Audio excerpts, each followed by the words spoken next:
Press वार्ता का एक स्पेशल मुद्दा है। आप सब जानते हैं, आप पत्रकार बंधु इस सारे मसले को भली भांति जानते हैं जिसकी हम बात करने जा रहे हैं और क्या ज़रूरत है इसकी। जम्मू कश्मीर इस धरती पर अद्भुत रियासत बनी, ये सबको पता है।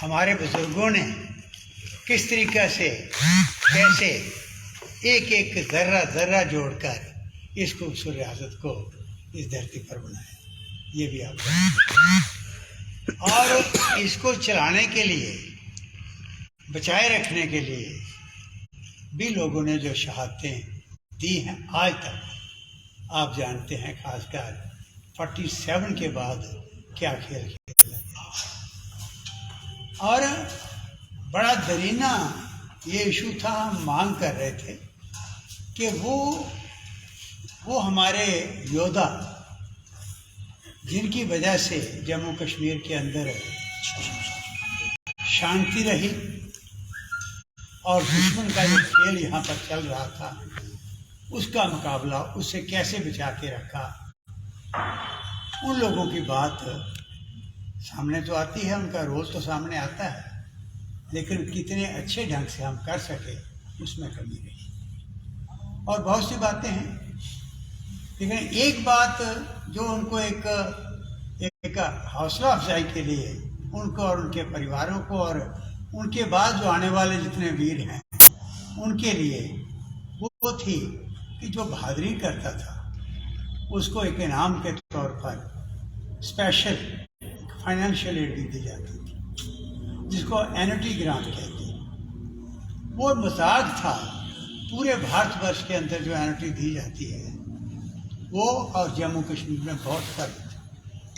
और 2008 में जब हमारे डोगरा सदस्य सभा के एक्सर्समैन सेल की तरफ से, और जिसमें खासकर हमारे योद्धा आप जानते हैं कर्नल वीरेंद्र कुमार शाही साहब बड़े अग्रसर, काफ़ी लिखा है उन्होंने, और डोगरा सदस्य सभा की तरफ से भी ये इशू जो है पूरी तरह गवर्नमेंट के सामने उभारते रहे कि भाई इस एन्युटी को, ये जो आप ग्रांट देते हो परमवीर चक्र को या वीर चक्र को, अशोक चक्र को और ये महावीर चक्र को और फिर कीर्ति चक्र को, वीर चक्र हैं, और इन सब को जो ग्रांट देते हो वो मजाक है। देश जो बाकी देश के बहुत कम है, हालांकि ज़्यादा शहादत उन लोगों ने यहाँ पर दी है, अपने जोहर दिखाए। तो वो थी उस वक़्त, आप हैरान होंगे, 2008 से पहले। तो उस वक़्त मैंने भी कैबिनेट के अंदर तोड़ डाला और वहाँ पर एक सब कमेटी बनी जिसमें 3 मिनिस्टर थे। जम्मू की तरफ से मैं था, लद्दाख की तरफ से मिनिस्टर जोहरा थे और कश्मीर की तरफ से जरगर थे। 3 की हमारी टीम बनी और इस पर बड़ा सोच विचार, बहुत जोर लगाने के बाद हमने 2000 से उठा के 1,25,000 जो है वो परमवीर चक्र की कर दी एन्युटी, और 1600 थी अशोक चक्र की, वो 1600 से उठा के 1 लाख कर दी। और फिर इस तरीके से महावीर चक्र की 800 थी सिर्फ, और वो भी 1 लाख कर दी। इस तरीके से सब जितने गारंटी अवार्डीज हैं उनको वो एन्युटी बढ़ा के हमने दे दी। और उसके बाद हम ये लड़ रहे थे कि भाई अभी भी बहुत कम है, बाकी स्टेट से करना चाहिए। और हर फोरम के अंदर हमारे साथी, जैसे मैंने कर्नल साहब का जिक्र किया, ये साथी उठा रहे थे हर बात को, हमारे मेमोरेंडम, हमारे डेलीगेशन जा रहे थे।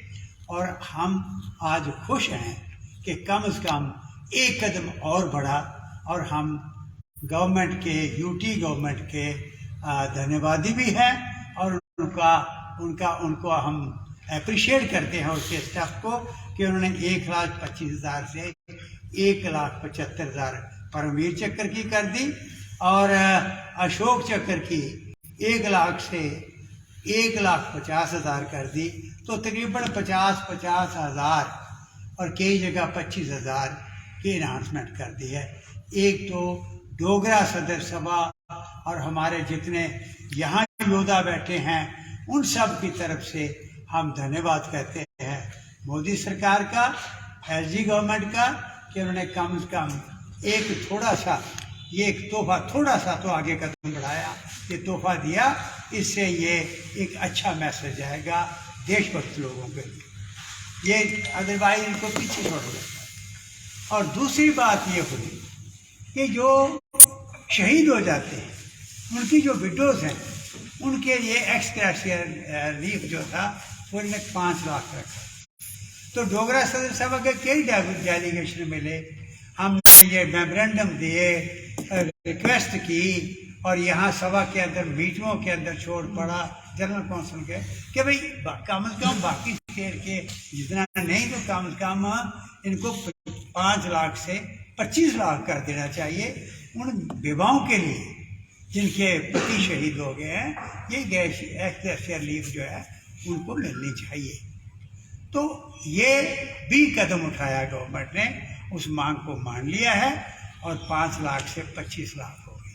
बाकी स्टेट्स में 1 करोड़ और 2 बाकी स्टेट में अभी भी 1 करोड़ और 2 करोड़ के करीब है। हम ये मांग करें कि पूरा इंसाफ इनको दो ताकि पूरी नेशन में इन शहीदों का एक मतलब ये नहीं कि एक स्टेट के कोई शहीदों का बेचारों का आपने दर्जा अलग रखा है, यहाँ की कोई अलग रखी है, ये एक इज्जत अफजाई की बात है। तो इसलिए हम ये मांग करते हैं बाकी स्टेट्स के जो बराबर ये होना चाहिए ताकि पूरी नेशन एक जैसी लगे, पूरा देश एक जैसा लगे। तो इसलिए हर उस वीर की वीरांगनी को ये सब मिलना चाहिए, वीर नारियां जो हैं। तो ये हमारी मांग है। पर मैं आज जो कुछ हुआ उसको सामने रखते हुए हम गवर्नमेंट के बहुत धन्यवादी हैं और उम्मीद करते हैं कि आगे कदम बढ़ा के ये पूरी नेशन में इनका एक जैसा ये कर दें। तीसरी बात, हमने जो हर वक्त मांग की है कि भाई जिस तरीके से आपने बलिदान स्तंभ हमारी डिमांड पर, आपको पता होगा कितना संघर्ष हुआ था, कितने जुलूस सभा के निकले थे और हमारे एक्सेसमैन लीग और बाकी साथी इन्होंने बहुत मेहनत की थी और मिल के हमने आवाज़ उठाई थी। यहाँ ब्रिगेडियर राजेंद्र सिंह का स्टैचू भी लगा था, तो बगुना के अंदर भी बना, बाकी स्टैचू जनरल जोरावर का भी लगा कि एक बलिदान स्तंभ चाहिए। तो जम्मू में बलिदान स्तंभ बन गया। यहाँ पर 5200 के करीब शहीदों के नाम अंकित हैं, अभी बाकी और हैं। और हमने मांग की, अभी भी मांग की एलजी साहब से भी और सेंट्रल गवर्नमेंट से भी मांग की कि भाई आज जो कश्मीर के अंदर आज की जनरेशन को उन महान हस्तियों का नहीं पता जिनकी कुर्बानियों की वजह से हम जिंदा है जम्मू कश्मीर के अंदर। एक तरफ दुश्मन, दूसरी तरफ दुश्मन, चारों तरफ से घिरे हुए और किस किस्म के खेल खेल रहा है और हमारे जवान कैसे करगिल की किस तरीके से लड़ाइयाँ लड़ी आप जानते हैं।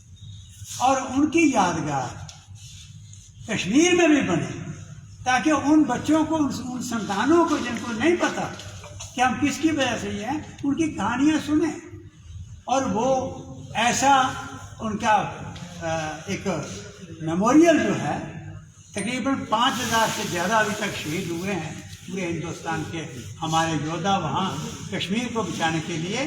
तो डल लेक पर लगना चाहिए। हमने कितनी दफ़ा मांग, अब भी मांग की थी। तो एक अनाउंसमेंट गवर्नमेंट की तरफ से रह गई है कि डल लेक पर ऐसा बिफिटिंग मेमोरियल लगना चाहिए उन शहीदों का कि उनके परिवार 5-6 हज़ार जो परिवार जो आज भी फख्र तो महसूस करता है लेकिन कमी कितनी महसूस करता होगा आप अंदाज़ा लगाते हैं। उनको उनका भी हौसला अफजाई होगी और कश्मीर के उन बच्चों को, आने वाली संतानों को ये जो पढ़ेंगे वहाँ पर तो उनको उनके अंदर नेशनलिज्म, देशभक्ति की बात जो है वो चीज़ भी आएगी। इसलिए हमने मांग की है कि एक डोगरा सभा की जो पेंडिंग मांग रह गई है वो है कि बिफिटिंग मेमोरियल शहीदों का वो डल लेक पर कश्मीर में लगना चाहिए। जितना टूरिस्ट आता है वो जिस तरीके से यहाँ माता वैष्णो देवी के आते हैं, वहाँ लोग आते हैं चीज़ देखने के लिए, वो देखने के लिए भी आएँ, प्रणाम करें वहाँ पर। और उनके जो परिवार हैं, चाहे वो तमिलनाडु मतलब देश के किसी भी कोने से जो आके यहाँ शहीद हुए हैं, उनके परिवार उस मेमोरियल को देखने के लिए, वहाँ मत्था देखने के लिए हर साल आएँ, और टूरिज्म भी बढ़ेगा और ये कहानियाँ भी जाएंगी और पूरी नेशन जो है एक नज़र आएगी, कोई फर्क नज़र नहीं आएगा। हमारी आज पुरजोर आपके माध्यम से मांग है आदरणीय मोदी जी से भी और एलजी साहब और उनकी एडमिनिस्ट्रेशन से भी कि जितनी जल्दी हो सकता है इस मांग को भी पूरा करके खूबसूरत एक मेमोरियल, गजब का मेमोरियल शहीदों का डल लेक पर लगा। बहुत बहुत धन्यवाद।